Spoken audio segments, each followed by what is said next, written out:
우리 함께 읽은 9장의 말씀 중에 참 중요한 말씀이 너무나 많습니다. 참 유명한 말씀도 많고요. 그런데 예수님께서 제자들에게 물어보시는 바로 이 말씀이 가장 유명하지 않을까라는 생각은 듭니다.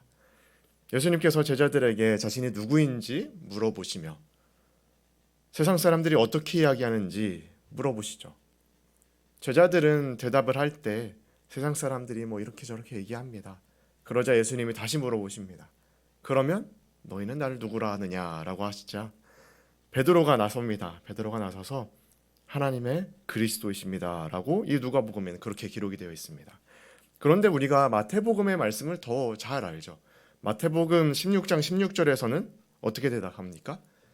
시몬 베드로가 대답하여 이르되 주는 그리스도시요 살아계신 하나님의 아들이시니이다 라고 대답을 하죠. 예수님이 이 믿음의 고백 위에 교회를 세우시고 천국 열쇠도 베드로에게 주십니다. 얼마나 위대한 믿음의 고백입니까? 그런데 예수님은 이 사실을 알리지 말라고 하십니다. 왜 그럴까요? 22절에 보니까 많은 고난을 받고 장로들과 대제사장들과 서기관들에게 버림받아 죽임을 당하고 제3일에 살아나리라 이렇게 말씀하시죠. 이게 바로 예수님이 제자들에게 원하시는 것이었습니다. 제자들은 특히 이 베드로는 예수님의 질문에 내가 제대로 대답을 했구나 하고 좀 기뻤을 겁니다. 이제 예수님의 대답에 내가 예수님의 질문에 완전하게 잘 대답을 했으니 예수님이 왕이 되셨을 때 내가 좀 높은 위치를 받을 수 있지 않을까라고 생각하지 않았을까요? 다른 사람들보다 내가 이 대답을 했으니 조금 더 잘 대해주지 않으실까 생각하는 거죠. 이제는 이 땅 가운데에서 이 이스라엘을 억압하고 있는 로마에서 벗어나서 진정한 왕이신 이 예수님이 우리를 잘 다스릴 때 내가 그 또한 하나의 역할을 감당하지 않을까 이런 생각을 하는 겁니다. 그 뒤에 이제 누가복음 9장 57절에 보면 뭐 쭉 얘기하죠. 다른 사람들이 뭐 어떻게 할까요? 내가 어떻게 할까요? 그거 말고 나를 따르라 하는데 베드로는 정말 내가 원하는 건 이거야 라는 생각을 하는 겁니다.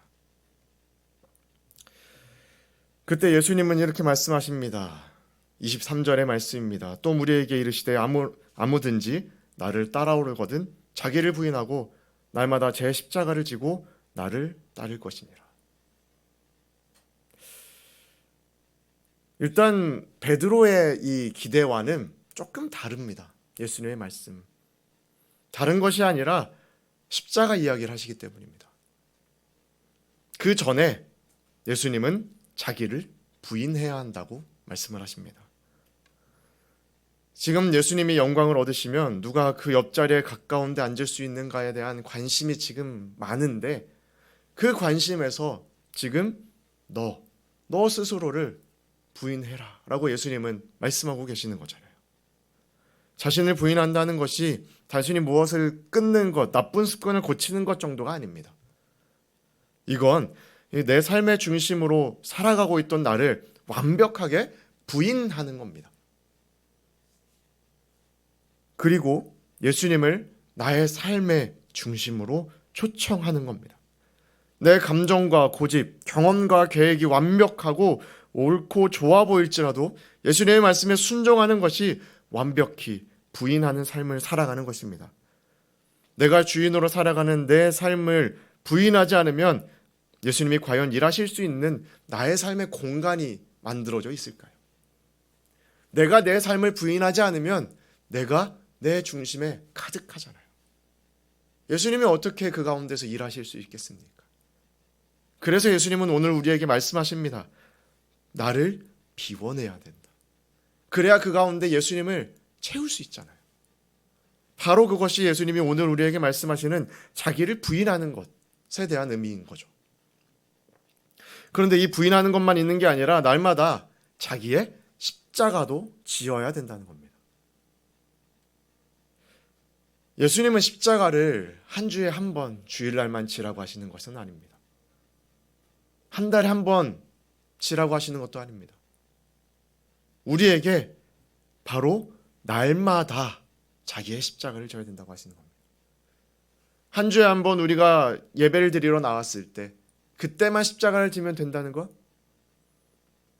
그게 아니라 예배가 있는 그 날들만 십자가를 지면 된다고 하시는 것도 아니라 우리가 우리의 삶을 날마다 하나님께 예배로 드리는 삶이 될 때에 그것이 바로 십자가를 날마다 지는 우리의 삶이 될 수 있을 것입니다. 이건 나의 삶을, 이 중심을 하나님께 드리고 예수님이 나의 삶의 주인으로 초청할 때 그럼에도 나는 이 십자가를 잘 안 지고 싶어 합니다. 내가 주님이 나의 주인이십니다라고 이야기하지만 그럼에도 이 십자가만큼은 내가 조금 덜 지면 어떨까요? 하나님 앞에서. 이런 마음이 조금씩 드는 겁니다. 우리가 그러다 보면 이 십자가가 좀 흐릿해집니다. 흐릿해지다 보면 결국 내가 다시 주인의 자리로 들어가게 됩니다. 나의 모든 것을 바꾸고 교만과 혈기를 날마다 십자가에 못 박아야 합니다. 그게 바로 사도 바울이 말한 나는 날마다 죽노라 라고 고백한 내용이 내 삶에서도 실제로 이루어지게 되는 것입니다. 우리는 기억해야 합니다. 버려야 얻을 수 있습니다. 날마다 자기를 부인하고 중심을 예수님께 드려야 예수님이 내 삶에 들어오셔서 우리를 책임져 주십니다. 그리고 내가 십자가를 지고 있는 것이 내 혈기와 욕심, 교만 등을 모두 십자가를 통해 믿음으로 변화하는 것입니다. 예수님은 마지막으로 말씀하십니다. 누구든지 제 목숨을 구원하고자 하면 잃을 것이요 누구든지 나를 위하여 제 목숨을 잃으면 구원하리라. 내 명예, 자존심, 물질을 내가 아무리 스스로 지키며 살아가려고 애를 써도 결국 우리는 그 모든 것이 영원하지 않습니다. 내가 아무리 쥐고 있으려고 해도 잃어버리게 됩니다. 세상의 것으로는 절대 나의 삶을 채울 수가 없습니다.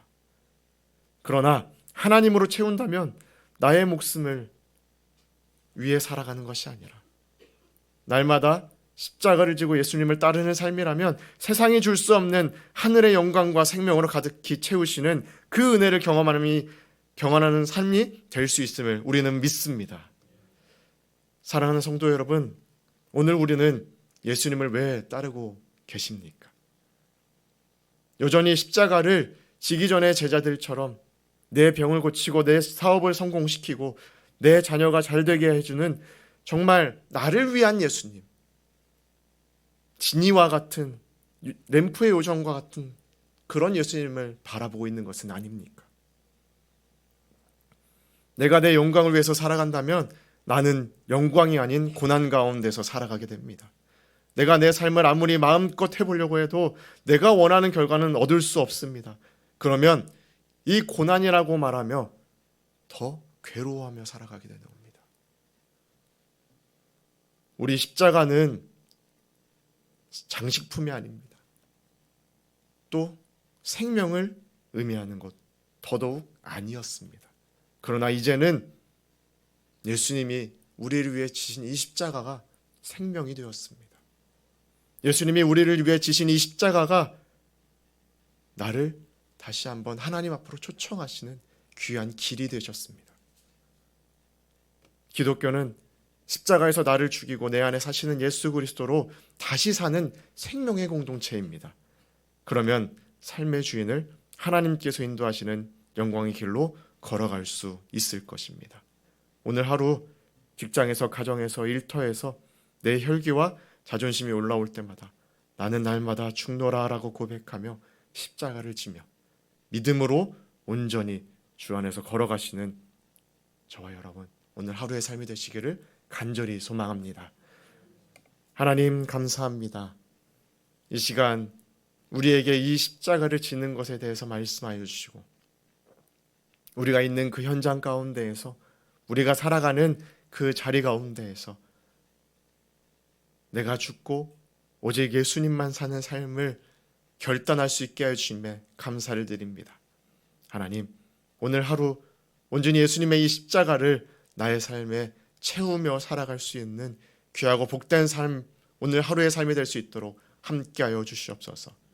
그리하여서 내가 나 되는 것이 아니라 오직 예수 그리스도가 나의 중심, 나의 주인 되어 주시는 귀한 하루의 삶을 살아갈 때에 내가 있는 그 현장이 오직 예수님과 동행하는 십자가의 현장이 되게 하시며 나와 동행하시는 그 하나님과 영광의 길 걸어가는 귀한 믿음의 사람이 될 수 있도록 인도하여 주시옵소서. 오늘 하루의 삶도 온전히 하나님 앞에 맡겨드리오며 거룩하신 예수님의 이름으로 기도 올리옵나이다. 아멘. 오늘은 월요일로 교회와 각 기관을 위한 기도로 나아가기를 원합니다. 2026년 하나님께서 우리에게 주신 말씀은 여호와께 맡기라입니다. 우리의 모든 삶을 하나님께 맡기고 서로 사랑하고 기도하며 섬기는 서광의 공동체가 되어 예수님을 알고 닮고 전하는 공동체가 되게 하여 주시옵소서.